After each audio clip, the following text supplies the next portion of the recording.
I'll let you rewind with me the VCR of my mind. I guess it's about 13 years now, 12 and a half. New pastor, been in this community with all this occult, and it is, I'll learn later, about 2 a.m. And in my first time this happened, it happened multiple times to me and family members, but this was the first time. And I don't know whether I'm asleep or I don't know whether I'm awake. What I know is that I can open my eyes and I can see that my wife is in bed next to me, so I'm assuming I'm awake. But the problem is I can't move anything in my body. And there's a sense of evil in the room that is so foreboding that I don't even know what's going on.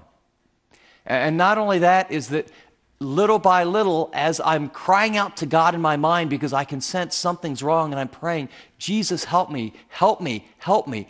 And there is a pressure like weight on my chest that feels like about 5,000 pounds that's crushing it, and something going around my neck so that my windpipe is completely closed.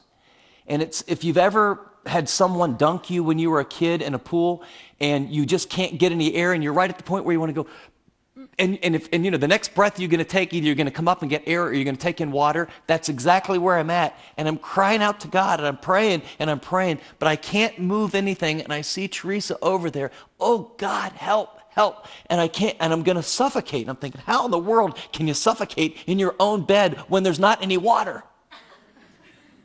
And just at that point I go, and I sit up in bed and I'm literally soaking wet as though I've played full court basketball for 2 hours. The hair on the back of my head is straight up. There is such evil in the room, as though shadows and a manifestation of evil like I've never seen in my life, and I am scared to death. And I don't know what's going on. And I don't know what to do. And I'll tell you a little bit later about what I did, but I will tell you it was hostile, offensive, demonic activity, and that scene was repeated scores of times in the next 12 years or so.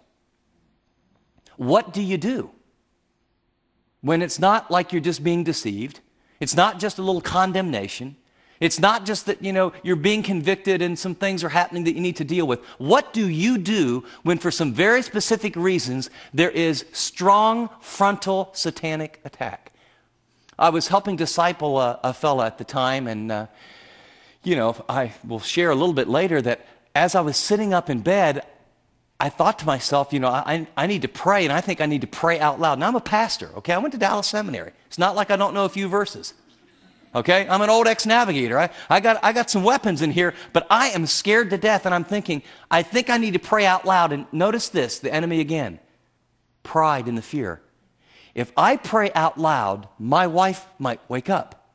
If my wife wakes up and hears her husband talking out loud in the dark to no one there, and he's all sweaty, she's going to wake up and go, he's a nutcase. Now, of course, she really wouldn't think that, but that's how I felt. And I was immobilized to do spiritual warfare for a period of time.